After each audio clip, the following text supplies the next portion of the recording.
Boa noite a todas. Meu nome é Cristina Kenny. Eu vou ser a mediadora do encontro de hoje e também vou ser audiodescritora. Então, eu vou começar fazendo uma audiodescrição do ambiente virtual que a gente tem aqui para o entendimento das nossas companheiras com deficiência visual.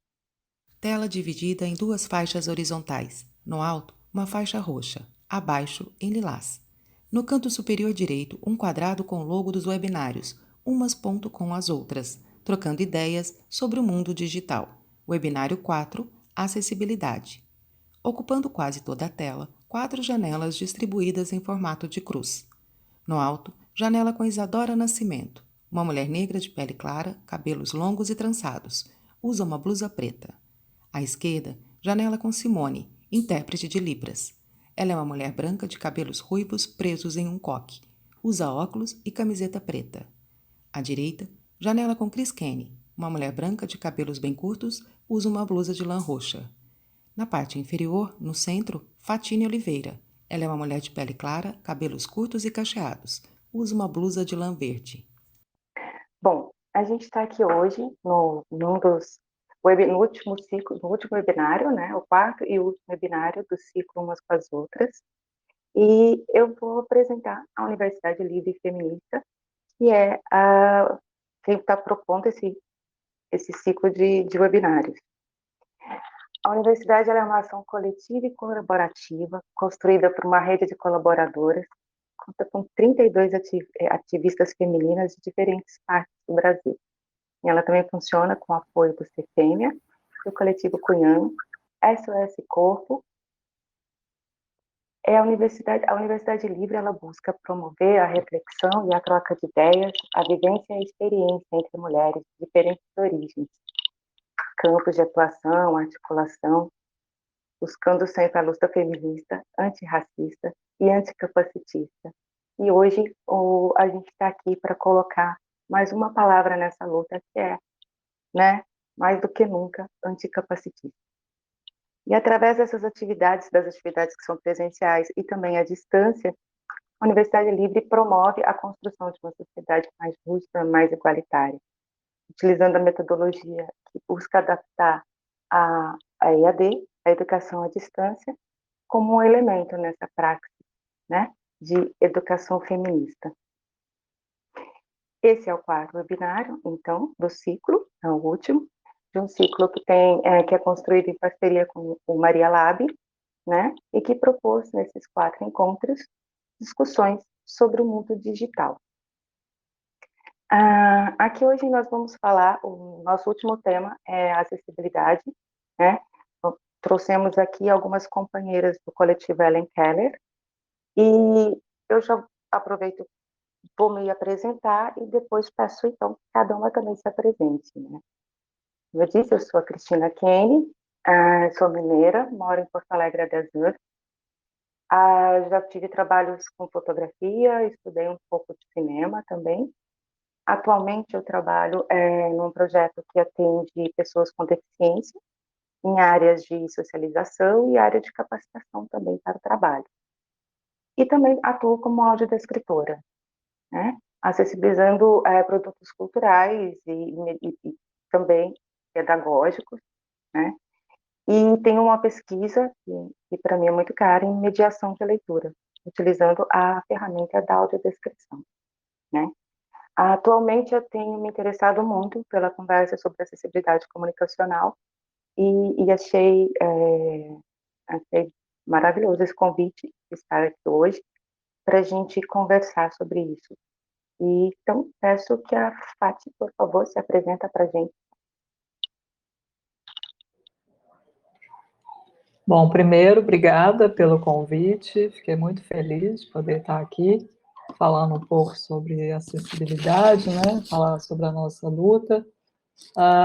Bom, eu sou Fatine Oliveira, eu também sou mineira, eu sou publicitária, trabalho com design. Atualmente eu sou mestranda da Universidade Federal de Minas Gerais, né, UFMG. Estou fazendo mestrado na área de comunicação, onde eu pretendo fazer uma pesquisa sobre fotografias de mulheres com deficiência no Instagram. Sou também integrante do coletivo Ellen Keller, participei da sua fundação.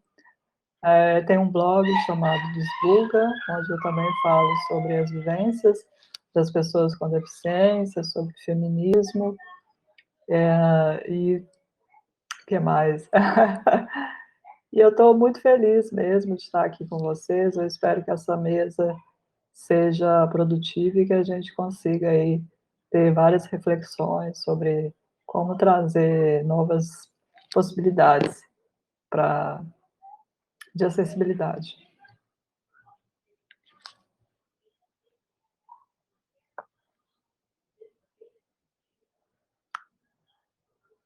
Gente, está com o microfone desligado.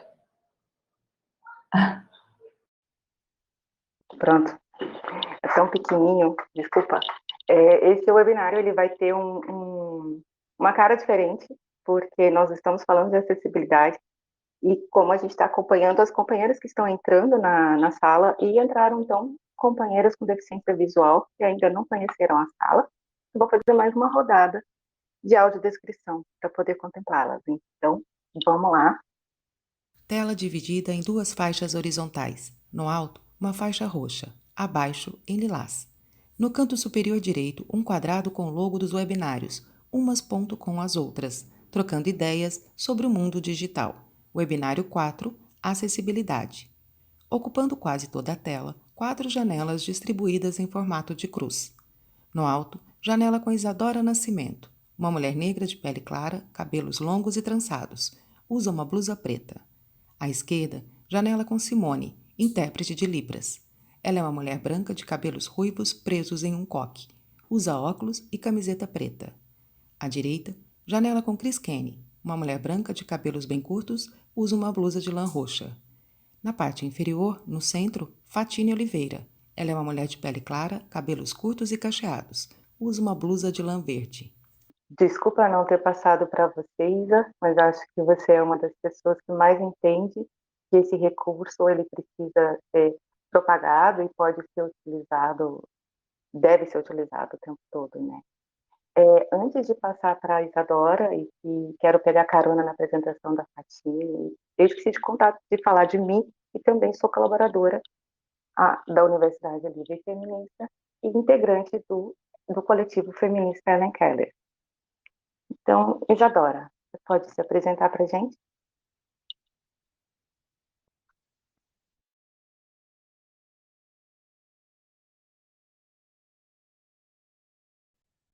Isa, você está sem o microfone.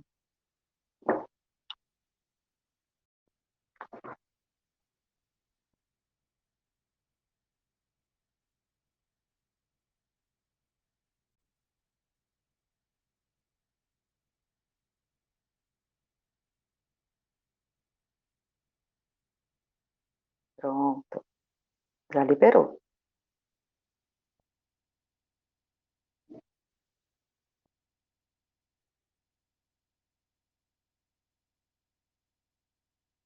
Já liberou, Isa.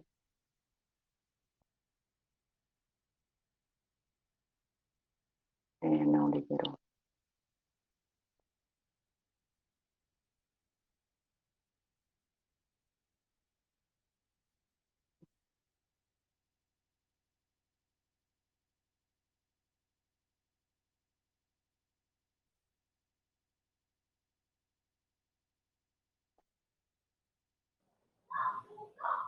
Tranquilo, Isa, Feito. pode arrumar. Conseguiu? Não, eu achei que fosse ela, era você, tá? Oi, gente. Agora Agora foi. foi. Pronto, Isa, entre nós. Mil desculpas. Imagina. Problemas com leitor de tela, acontece. Então, vamos lá. Meu nome é Isadora, tenho 23 anos, sou formada em Direito, sou feminista, faço parte do coletivo Ellen Keller. Eu nasci com deficiência visual, tenho baixa visão, e eu sou produtora de conteúdo. Produzo conteúdo nas redes sociais relacionado à deficiência, numa página que chama Olhar Cotidiano.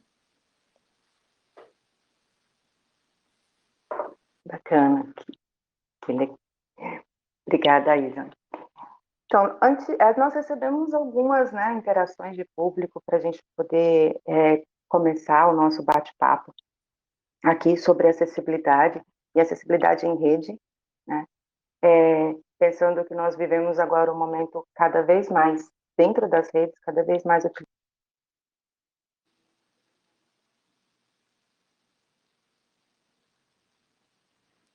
Travou da Cris.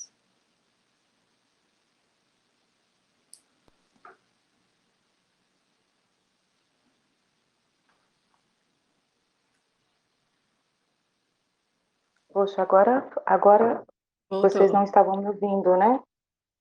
Bom, então vamos começar.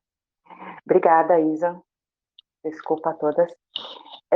Nós recebemos algumas provocações antes desse nosso encontro, e antes mesmo de trazê-las aqui, eu queria falar que a nossa intenção é discutir e conversar sobre acessibilidade em rede, considerando que nós estamos vivendo cada vez mais, né, utilizando recursos digitais na nossa vida, para o trabalho, para a socialização, para tudo, né?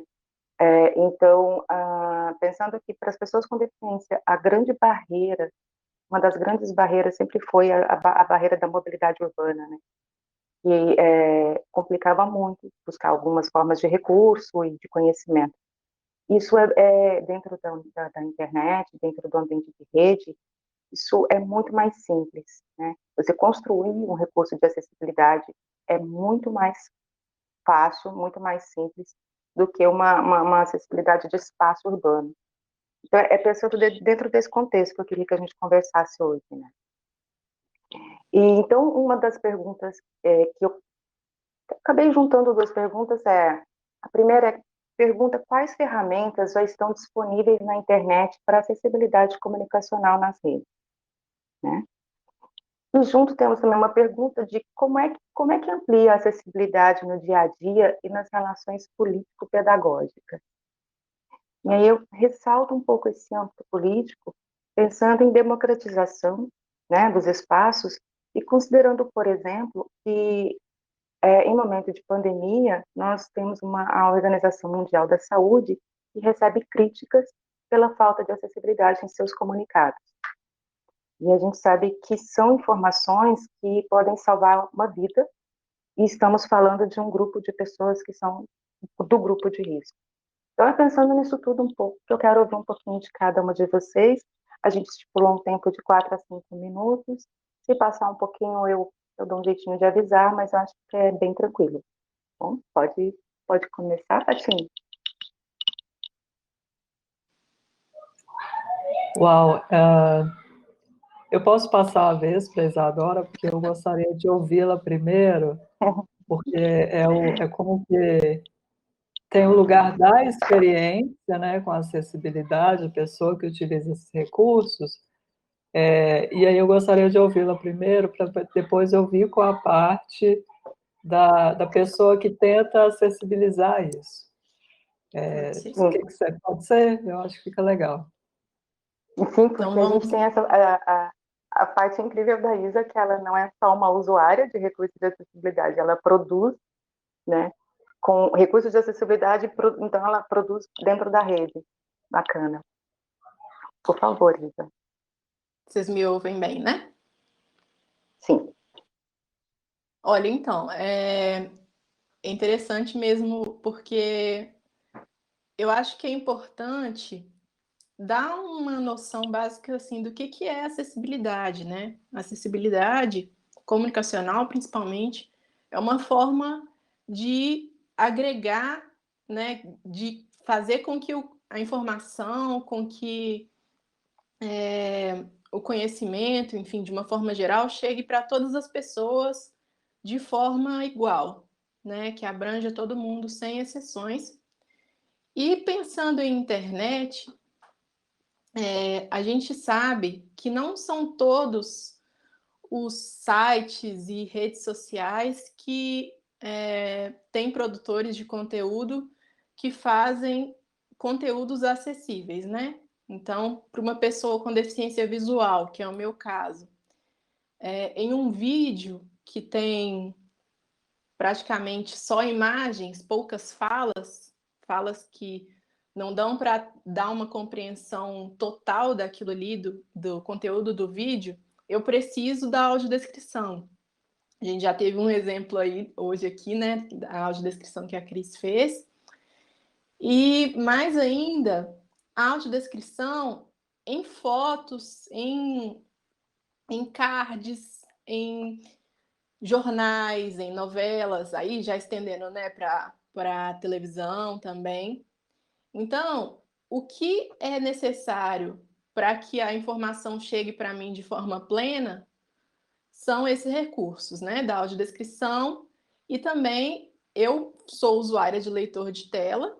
O leitor de tela é um recurso que existe em aparelhos como celular, em algumas televisões também já existe, e computadores, que permite que a gente consiga ouvir tudo que a gente realiza, né, no computador, o celular. Então, se eu digito, ele fala as letras, lê as palavras e lê também outros sites.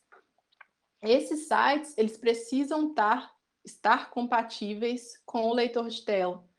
Então, assim, quando a gente pensa na produção de um site, principalmente, não dá para pensar em acessibilidade depois de criar esse site, né? Tem que ser uma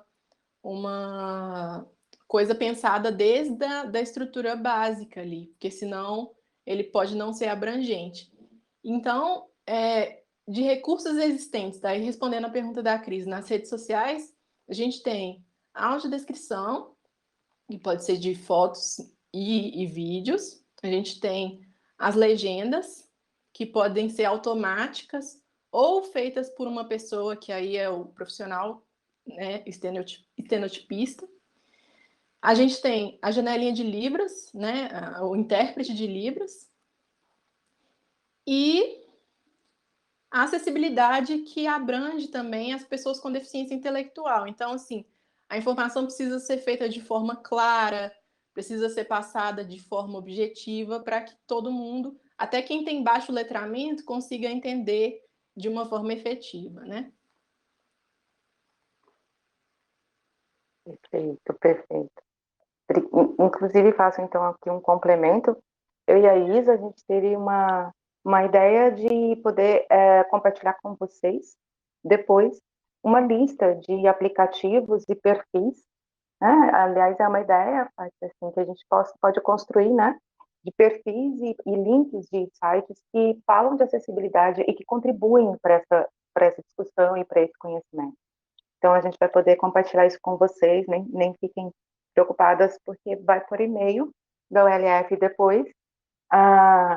É uma construção, então a gente sabe que a gente está todo mundo aprendendo junto. Pati? Eu queria ouvir mesmo a Isadora, porque sempre quando a gente pensa assim, acessibilidade, né? O que é isso? Como é que eu vou fazer isso, né? E muitas vezes são soluções simples que uma pessoa que não tem experiência com a deficiência, ela não pensa naquilo, né? Porque não faz parte do cotidiano dela. Eu acho que não dá para falar de acessibilidade sem a gente falar de diversas outras questões que estão relacionadas a comportamento, que estão relacionadas a como que a sociedade compreende uma pessoa com deficiência, né? Eu vou aqui citar um caso que eu não me orgulho de dizer, mas que eu acho que é importante para mostrar como que a gente não está isento de ter atitudes capacitistas, né? Para quem ainda desconhece o termo, capacitismo é uma forma de opressão, uma forma de preconceito contra pessoas com deficiência. E aí, o meu erro, né, o meu pecado foi considerar uma vez, há um tempo, que o Instagram não seria uma rede social que pessoas com deficiência visual utilizariam, porque é uma rede que é compartilhamento de fotos. E aí, na minha mente, naquele momento, bem capacitista, eu imaginava para que alguém com deficiência visual vai querer fazer parte disso. Porém, é rede social, ou seja, pessoas vão fazer parte dela, independente de que pessoas são. E aí foi quando eu comecei a me desconstruir também e a perceber, olha, temos que buscar outras maneiras de resolver isso. E aí, uma das maneiras, como a Isa colocou bem, foram as descrições, né, de fotografia, que são textos que você coloca, quando você posta uma imagem, você faz uma breve descrição, que é como a Cris fez aqui agora, dos elementos que estão naquela imagem. Então, você fala do texto, você fala de uma composição visual, se tem desenhos, se não tem, aonde que eles estão dispostos na imagem, para que a pessoa com deficiência visual, quando passar ali com o leitor de tela, ela vai perceber aquilo, ela vai ouvir a sua descrição. E aí que está, muitas redes sociais já possuem essas ferramentas, né? E aí surgiu até uma conversa interessante que eu tive com a Cris, dentro do coletivo Ellen Keller, sobre a descrição no Facebook. E aí a gente conversando, olha, tem que colocar a descrição no texto, que vai na postagem. E aí eu lembro que a gente colocou, não sei se você se lembra, Cris, que eu falei, olha, no Facebook também tem a ferramenta. E aí a gente ficou naquela, tem, não tem? E tem, mas ter a ferramenta não desconsidera o fato de que também é importante colocar a descrição no texto, porque a descrição ali, ela vai ter um cunho pedagógico, que entra no que você colocou, né? Uma política pedagógica, né? Como é que a gente vai tratar disso? Então, pensando nisso, olha, a gente tem que primeiro pensar em toda a estrutura social que nós vivemos, onde que as pessoas com deficiência se encaixam ali e como que a gente precisa organizar os espaços de comunicação. E aí eu falo, né, até da minha área, que é uma coisa que não é discutida, é uma faculdade de comunicação, os alunos não são ensinados a pensar uma comunicação acessível, a pensar em produção de textos, né, textos com descrição, ou pensar, olha, você vai produzir um livro, você vai produzir um e-book, como que esse e-book vai ser organizado para que uma pessoa com deficiência visual possa utilizar. Pessoas que trabalham com tecnologia, ao fazer aplicativos, muitas vezes desconsideram a necessidade daquilo, ainda que seja lei. E aí colocaram um fato aqui importante, porque a acessibilidade de sites não é favor, é lei. Então, toda plataforma, seja ela de rede social, de filmes, entramos semana passada, ou semana retrasada, nós fizemos uma manifestação no Twitter para que a Netflix disponibilizasse mais filmes em seu catálogo, filmes e seriados, com a audiodescrição, para que as pessoas pudessem ouvir, ver.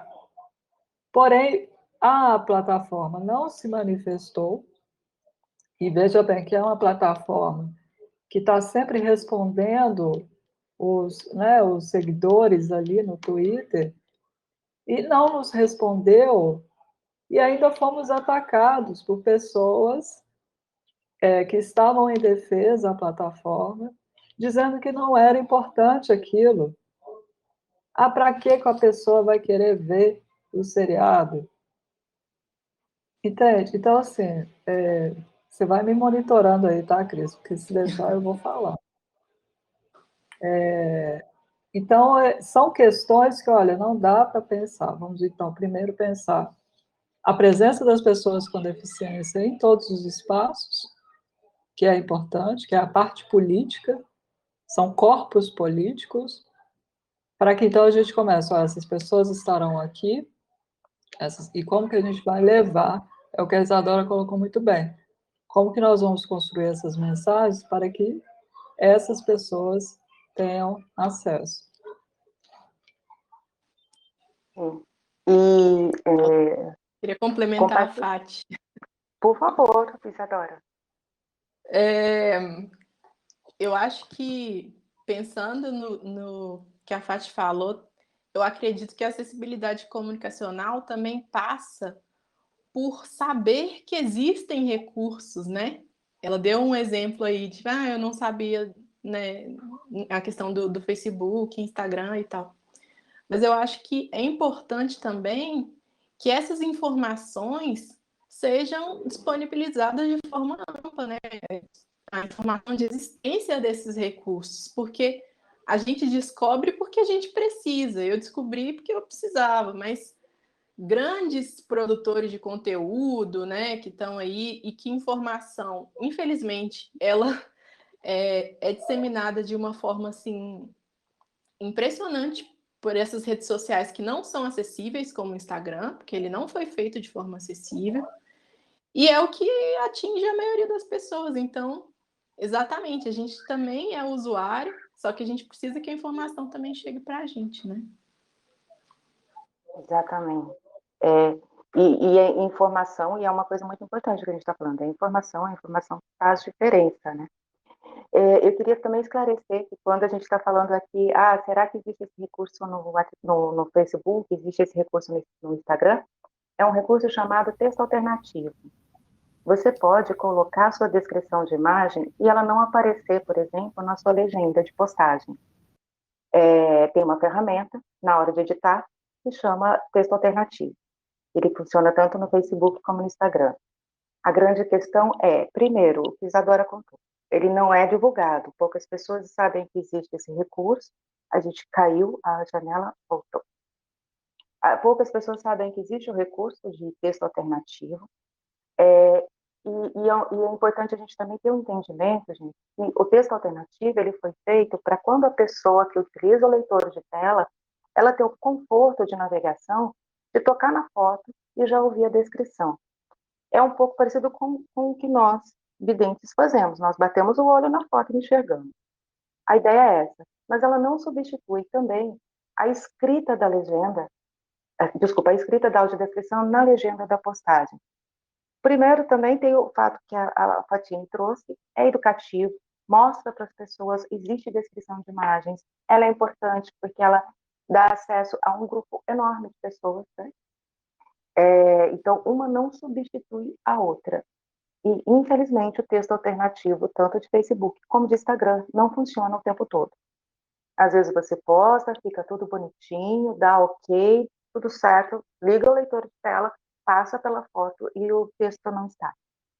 Então, é muito a dúvida que eu trago é quanto a isso.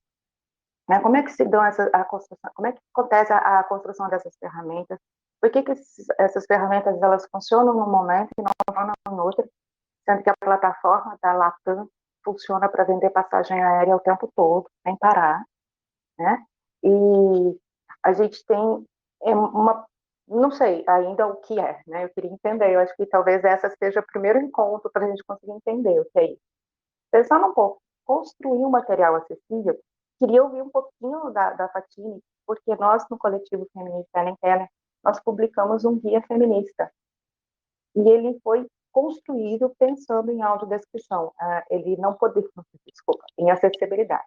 Não poderia ser diferente se o material que fosse produzido pelo nosso coletivo, né, não fosse pensado em Libras, que é um processo bem complexo também, acessibilizar todo o material num vídeo de Libras, pensado em audiodescrição, mas a produção dele tinha que ser acessível também, né? E eu queria que a Tati pudesse contar para a gente um pouquinho disso.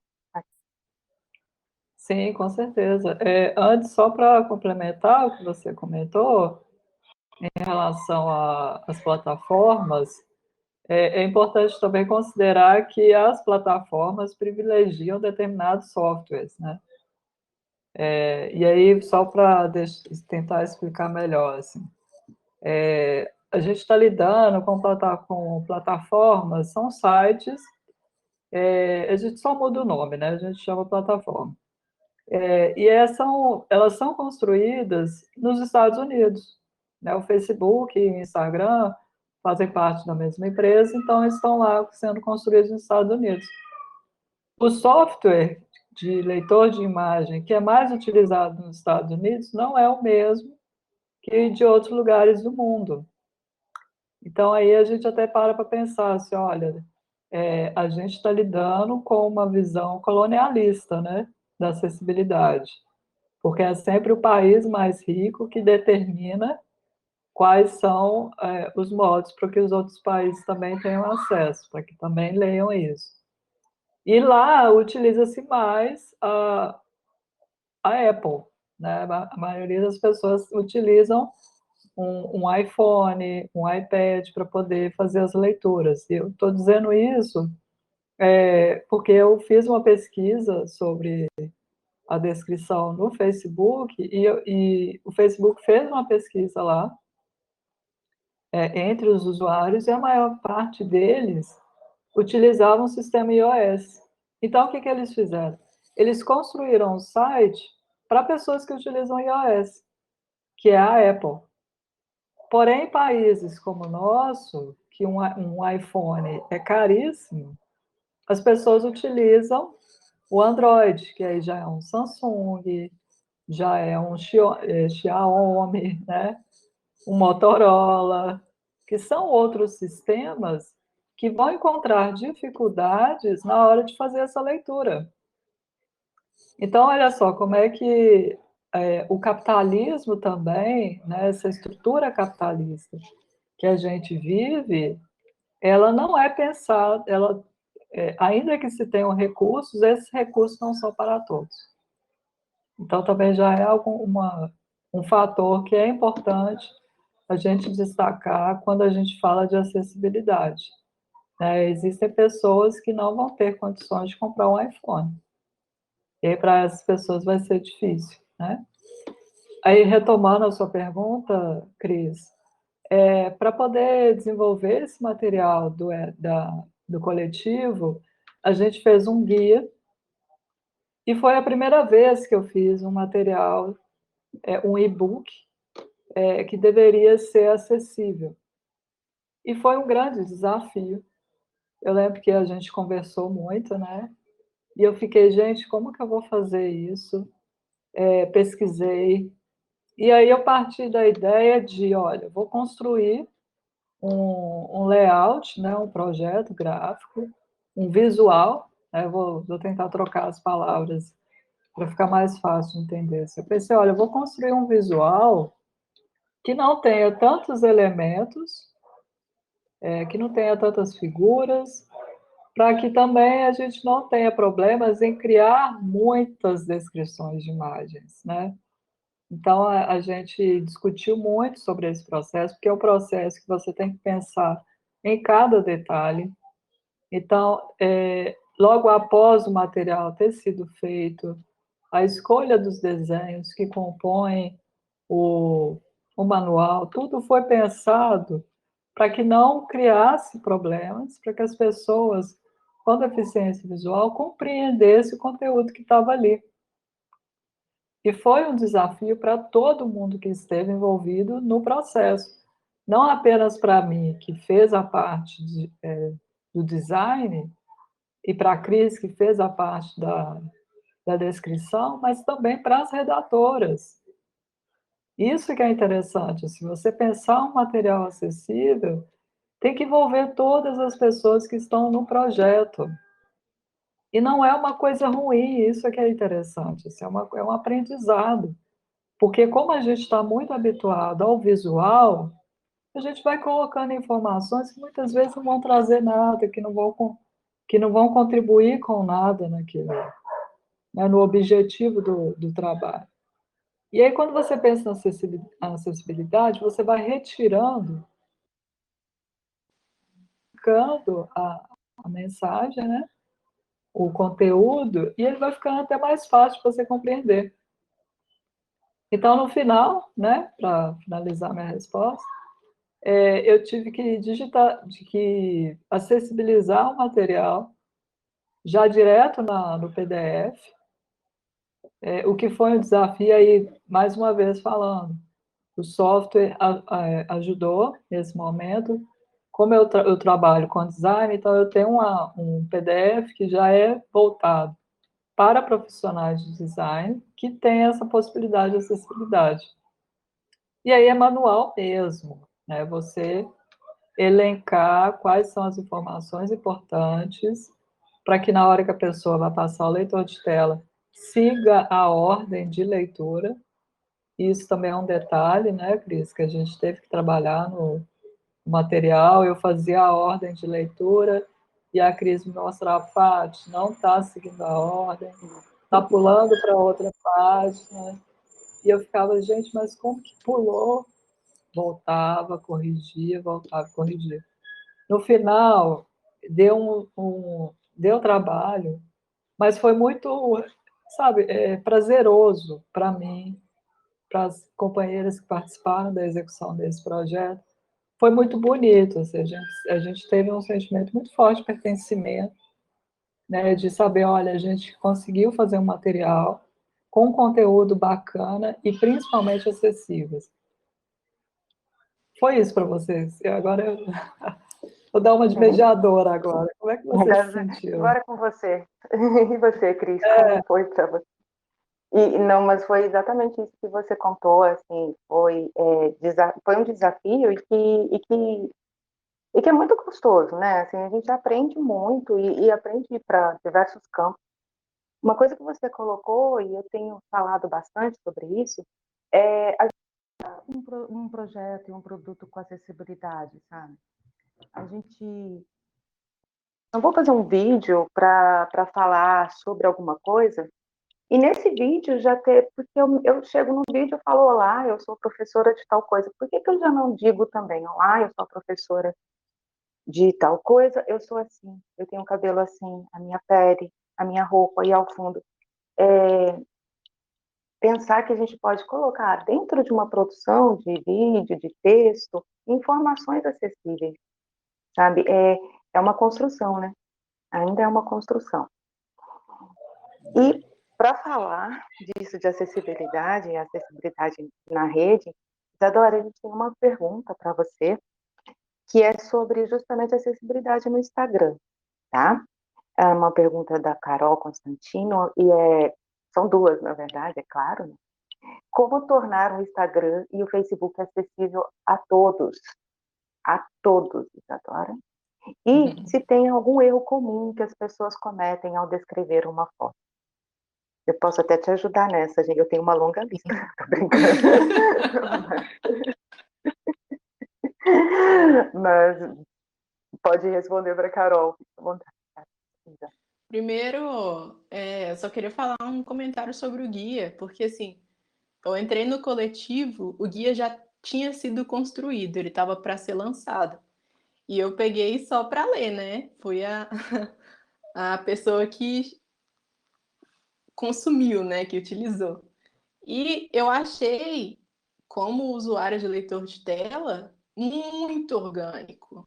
Eu acho que fazer um material acessível, orgânico, fácil de compreender, é assim, algo de se aplaudir mesmo, porque eu fiz faculdade de Direito, né? Direito é um curso que exige muita leitura.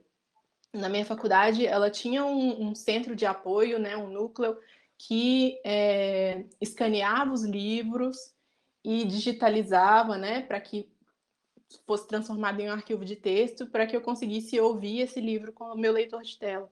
E muitas vezes, por mais que o livro fosse escaneado, tal, transformado, ele ficava incompreensível, porque não ficava fluida a leitura. Às vezes o leitor de tela engasgava ali com um gráfico que não era descrito, porque se você não fizer isso manualmente, né, não é a máquina que vai fazer. Então, assim, pensar na construção do guia de forma que abrangesse realmente todo mundo, e aí uma linguagem também clara, a descrição de todas as imagens, sem nenhum problema que limitasse a leitura com o leitor de tela, foi incrível. Tá? Então, eu tenho que aplaudir mesmo, porque seu trabalho, Fati, Cris, o trabalho de vocês realmente foi top. Olha, Então, eu fico até emocionada, porque a gente vê que deu certo, né? A pessoa que... Ah, gente, eu tô emotiva. Obrigada. Obrigada mesmo. tem que valorizar, sim, porque não existem trabalhos bons desse jeito, né? Agora, respondendo a pergunta da Cris, eu queria voltar um pouquinho na parte que a gente estava falando sobre texto alternativo, porque o texto alternativo é sim um recurso que existe no Instagram, existe no Facebook, no Twitter e no LinkedIn. E aí, só que o texto alternativo, ele pode ter algumas limitações no sentido de limitar o número de caracteres. No Twitter ele faz isso, então fazer uma descrição detalhada no texto alternativo pode ser complicado por causa dessa limitação. E alguns sites, né, algumas redes sociais, elas têm o texto alternativo de forma automática. Às vezes, dependendo da foto que você postar, o próprio Instagram, o próprio Facebook, ele vai fazer uma descrição automática daquilo ali. Só que é muito ruim, porque ele acaba... Como a internet ela entende de uma forma que é muito superficial, por exemplo, se eu postar uma foto minha, ela não vai descrever mulher negra, cabelo longo, liso e tal. Ele vai falar, a imagem pode conter uma pessoa e ao ar livre, por exemplo. Então, vai carecer de informação, sabe? A gente precisa realmente utilizar essa ferramenta e descrevendo da melhor forma possível.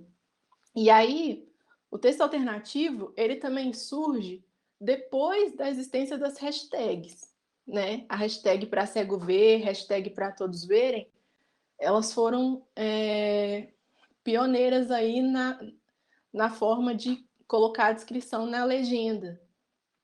E o texto alternativo, como ele é feito para usuário de leitor de tela, uma pessoa, por exemplo, que tenha baixa visão e não utilize leitor de tela, ela não vai ter acesso à descrição.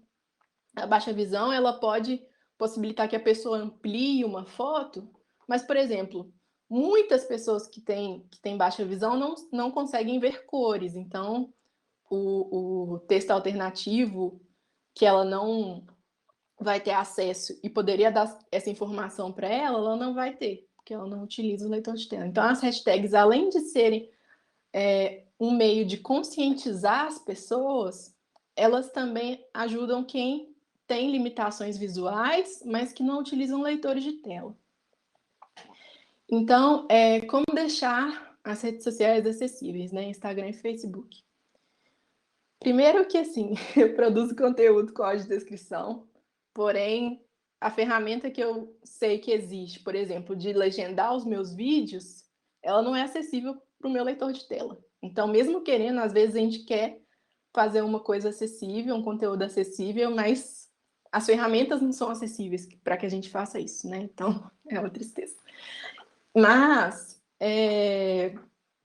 pensando em Instagram e Facebook, audiodescrição, e aí a audiodescrição de uma forma que a pessoa não se coloque, seja uma audiodescrição objetiva. Então, você vai descrever uma pessoa, você não precisa falar se a pessoa é feia, bonita, que a foto é muito linda. Você não pode utilizar esses adjetivos, tem que ser sempre impessoal. E aí a Cris me corrige se eu estiver errada. Mas, tem que ser uma descrição que tenha uma lógica. Então, assim, se você vai descrever uma foto, começa de cima para baixo e segue aquela linha ali até o final. Às vezes, uma descrição que vai e volta. Então, descreve o céu, depois descreve o sapato da pessoa, aí volta para o sorriso, aí vai para o cabelo. Deixa confuso para quem está ouvindo, né, com leitor de tela. Então, tem que ser uma descrição objetiva. Então, para deixar acessível a audiodescrição como ferramenta, o uso de legendas em vídeo, só que aí tem que se atentar porque existem alguns aplicativos e sites que fazem essa legendagem de forma automática, mas muitas vezes fica errado, assim, algumas palavras saem erradas, então é importante dar uma corrigida antes de postar. A linguagem, né, a Libras, para poder também acessibilizar para as pessoas surdas.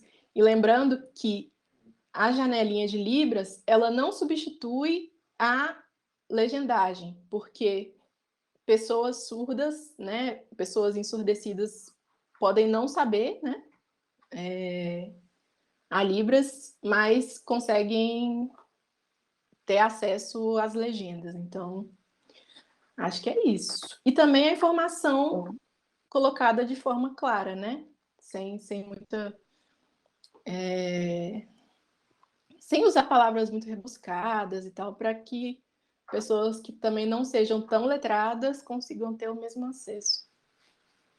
Sim. Eu, como roteirista de audiodescrição, eu dou uma dica sempre, que o menos é mais. E assim, eu sei que designers, alguns, eles adoram criar uma coisa com muita cor, com muita textura, com muitos elementos, e às vezes isso numa descrição, ela só vai confundir e não vai deixar evidente o que é mais importante, que é o dia do evento, a hora do evento e o local. Então, o menos é mais nesse sentido. Se vocês quiserem, sintam-se à vontade de fazer descrição, dizendo só o texto informativo, coloca, né, texto informativo do card, mas acessibilize de alguma forma. É uma cultura que a gente está construindo e que a gente, né, vai formando. Eu tenho aqui perguntas, várias, que a gente vai ter que responder assim, de uma forma bem mais objetiva, porque já estamos caminhando para o final. Tem uma pergunta da Tica que é muito legal, que é o seguinte: Amada, afinal, qual é a melhor linguagem para usar que não atrapalhe o leitor de tela? Todos com X, todes com E, ou todos com arroba. E a Isadora, nossa usuária de leitor de tela, qual é a sua opinião sobre alterar, para poder falar de diversidade, alterar essas letras? O X e o arroba, ele corta a fluidez da leitura do texto. Então, o leitor de tela, ele, como se ele engasgasse. Como é que você lê Todix, sabe? Mas eu tenho amigos que são deficientes visuais e que querem sim utilizar a linguagem dessa forma. Então, uma alternativa é usar todes, DES, que aí o leitor de tela não engasga e também o arroba, se eu colocar o arroba no final ou no meio da palavra, ele vai falar o arroba. Tipo, ele vai ler tode, arroba, vamos supor. Então, Uhum. perde a lógica, né, da leitura. Então, uma alternativa é usar o E. Eu não uso, porque eu acho mais difícil. Às vezes eu acho que a leitura não fica tão fluida, mas tem sim gente que usa. Mas o arroba e o X não, usa ES, que fica melhor. Obrigada, Isa. E aí a gente tem duas questões que falam sobre a acessibilidade na educação, tá? Em tempos de pandemia. Então, a primeira é da Alina, que eu vou juntar com a pergunta da Sofia, né, da Aline, queria perguntar, em relação aos espaços pedagógicos, utilizar ferramentas de acessibilidade é suficiente? Ou garantir a participação com qualidade de pessoas com deficiência exige uma reconfiguração mais profunda das nossas práticas pedagógicas? E que tipo de coisas precisam mudar na forma como pensamos nossos espaços de educação para pensar a participação de todas e todos? Eu pego um pouquinho assim para falar rapidinho sobre a minha experiência. Eu atendo pessoas com deficiência intelectual nesse momento agora de pandemia, por exemplo, e foi um grande desafio a interação à distância. porque eu tenho um público que eles eles se interessam muito mais pela socialização dos espaços que a gente criava ali onde eu trabalho. Para esse grupo, era mais importante estar naquela oficina para conversar, para trocar uma ideia, para ver um amigo, para ajudar o outro a fazer a atividade, a interação social ali. Aquele momento de atividade social para ele é riquíssimo e era a parte mais importante da nossa oficina. E isso com a pandemia se perdeu, todo mundo ficou isolado em casa, e eu imagino que todo mundo faz uma ideia do que é o isolamento para uma pessoa com deficiência intelectual jovem. Foi muito desafiador e assim, exige uma formação que nós não temos. Exige um conhecimento, um domínio de ferramentas, um domínio de conhecimento, o conhecimento que nós não temos, e de ferramentas, como diz a Fatine, que nós também não temos. Né? É o famoso prender o celular com adesivo em algum lugar para servir de tripé, colocar o abajur o rebatedor que é, sei lá, tábua branca, e aí vai. Eu acho que o que a gente precisa agora é parar, respirar fundo e entender que esses ambientes, é possível acessibilizar esses ambientes de uma forma muito objetiva, muito direta e de forma até simples. A acessibilidade desses espaços, ela é possível. O que nós precisamos é pensar a nossa prática mesmo, é pensar nas nossas atitudes, né? Se as nossas atitudes, elas são inclusivas ou não. Se eu conheço a realidade daquela pessoa com quem estou interagindo, para entender qual é a necessidade dela, que vai muito além da legenda, closed caption, que vai muito além da audiodescrição. É um pouquinho do que eu penso, tá? Eu queria saber de vocês, quem se sente mais à vontade para poder responder a pergunta das meninas. Posso falar?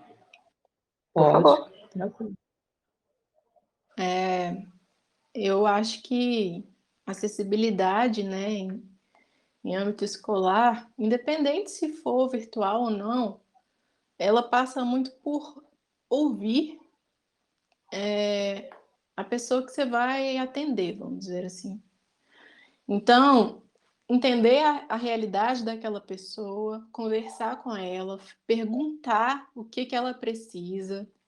Em uma aula, que um professor, por exemplo, eu conversei com ele antes da aula, falei para ele, olha, como é que vai ser? Você vai passar suas atividades no quadro, você vai me mandar por e-mail, tá? Beleza. Mesmo ele me mandando por e-mail, por exemplo, que é uma forma que ficaria acessível para mim, porque eu levava o computador para a faculdade, abria, né, o meu editor de texto e abria o documento da aula se eu tivesse ele já no computador e acompanhando junto. Mesmo assim, se o professor falasse muito rápido, por exemplo, eu teria que parar a aula, né, interromper a aula e pedir para ele falar mais devagar para eu conseguir anotar, porque eu tenho que escutar o professor e meu leitor de tela. É a minha forma de filtrar as informações da aula. Só que, por exemplo, uma outra pessoa que é deficiente visual também, que estava na minha sala, ela preferia só gravar a aula, então falar mais rápido ou falar mais devagar, para ela não fazer diferença. Então, tem que considerar, sim, cada aluno, escutar, entender a realidade de cada um. E aí também, pensando no EAD, eu acho que as pessoas, elas, de forma geral, elas pensam muito no que vai ser mais fácil. Então, assim, aquela plataforma ali está sendo mais utilizada, então vamos utilizar. Só que não pensa na acessibilidade. Será que a plataforma aqui é acessível com leitor de tela? Será que se eu colocar esse PDF em imagem, como é que vai ser para o meu aluno ali? Como é que meu aluno vai ler? Então, é importante perguntar, né? A acessibilidade, ela passa por atitudes, né? Não só por adaptações físicas e tal. Perfeito. Eu concordo muito, concordo com vocês. Eu acho que, bom, a gente está falando pessoas com deficiência, né? Não é deficiência com pessoas. Então, é eu perguntar. Você está com um aluno novo, ele tem algum tipo de deficiência, senta e conversa com o seu aluno, procure saber qual que é a deficiência dele, ouça a história, pergunta para ele qual que é a melhor maneira de permitir, né, que ele participe da aula. São esses encontros, né? A gente não pode nos reservar dos encontros e permitir o aprendizado com o outro, né? Não vai ser fácil, porque é um desafio, são realidades completamente diferentes, mas é necessário, né? Então, eu só posso concordar com o que vocês disseram. Tá. E a gente está no nosso limite de tempo, mas eu queria só trazer uma provocação da Carmen aqui. Talvez a gente não tenha a resposta para essa provocação, mas a gente possa provocar mais ainda. E a Queridas tem uma luta nacional para fazer com que a internet seja democratizada. O que devíamos incluir sobre acessibilidade nessa luta? Eu Eu acho que posso começar, responder? por favor, a gente pode conversar. Eu vou deixar outra provocação. Como nós podemos pensar em democratização da internet se hoje nós vivemos a era dos algoritmos? E os algoritmos são pagos. Então, será que a internet hoje, de fato, é uma internet democrática? Será que ela, de fato, é uma internet acessível a todos? Porque nós permanecemos em nossas bolhas virtuais e nós não alcançamos fora delas, né? Então, a gente está aqui conversando sobre acessibilidade, outras pessoas com deficiência estão falando nas internet, mas por que essas mensagens não chegam nas outras pessoas? Fica a questão. Fica, Isadora? Depois dessa eu tô meio impactada. Mas será para qual público, né? As pessoas estão realmente destinadas a querer atingir, né? Será que outro dia, eu vou falar rapidamente, eu sou a pessoa que sempre incomoda, eu sempre cobro, estou cobrando mais ainda acessibilidade nas redes sociais. E aí, uma dessas produtoras de conteúdo que orientam outras pessoas, ela dá mentoria para que pessoas cresçam, né, em vendas, na própria produção mesmo de conteúdo no Instagram e tal. Perguntei para ela assim, tem como você descrever suas imagens? Porque tem milhares de pessoas que te seguem, mas você pode atingir um público muito maior de pessoas com deficiência visual. Porque eu acho seu conteúdo bacana, mas eu queria ter o mesmo acesso. E aí ela fala assim, mas acessibilizar vai me demandar um tempo que eu não tenho. Então, assim, para você, então, qual o público que é importante? Né? Então, acho que começa daí. É sair da bolha mesmo, entender que existem. Nós não somos poucos, sabe? Na campanha da acessibilidade na Netflix, a gente viu um comentário de uma pessoa falando assim: ah, mas cego não assiste televisão, tem 5 cegos no mundo, no Brasil, vai assistir filme. Gente, nós somos 7, quase 8% da população brasileira, então a gente consome. Então, assim, tem que sair da bolha mesmo. Acho que é o primeiro passo. Perfeito, perfeito. Meninas, eu quero dizer também que a gente tem outras perguntas, temos interação aqui no chat, mas nós já passamos um pouquinho do nosso tempo, né? Quero agradecer muito, dizer também que todas essas perguntas que a gente não conseguiu responder aqui, nós vamos tentar responder por e-mail, tá? Não, nós vamos responder por e-mail, e junto vamos elaborar também uma lista com pequenas... Não existe um manual, né? Porque eu acho que tudo isso que a gente conversou aqui hoje diz isso, assim, é construção, a gente não ensina um passo a passo de como acessar, não é isso, mas podemos dar perfis e sites que vocês podem começar a seguir, pesquisar e conhecer mais a acessibilidade e tornar isso uma realidade na vida. Quero agradecer muitíssimo a Simone, nossa intérprete de Libras. Agradecer a Isadora, do Olhar Cotidiano, que está na internet, está no Instagram, produzindo coisas bem legais. Agradecer a Patinho, que tem o Desbuga, que é um espaço sensacional também para ler e para conhecer sobre inclusão e acessibilidade. Agradecer a cada uma de vocês que está aqui hoje com a gente, que ficou com a gente esse tempo, né? E cada interação que a gente teve aqui no bate-papo. Espero que seja o primeiro ciclo né? Espero que esse seja o primeiro ciclo que a ULF promoveu e que venham vários outros ciclos, porque discutir esse espaço de rede em que a gente agora vai viver constantemente nele, talvez mais do que nunca, é muito importante a gente criar um espaço seguro, um espaço acessível, né? Um espaço feminista, anticapitalista, antirracista e anticapacitista. É isso, meninas. Eu agradeço Com a certeza. todas e boa noite a todas também. Obrigada. Muito obrigada Um pela beijo, oportunidade meninas. de estar aqui, gente. Um Obrigada. abraço. Beijo. Tchau. Um abraço. Beijos.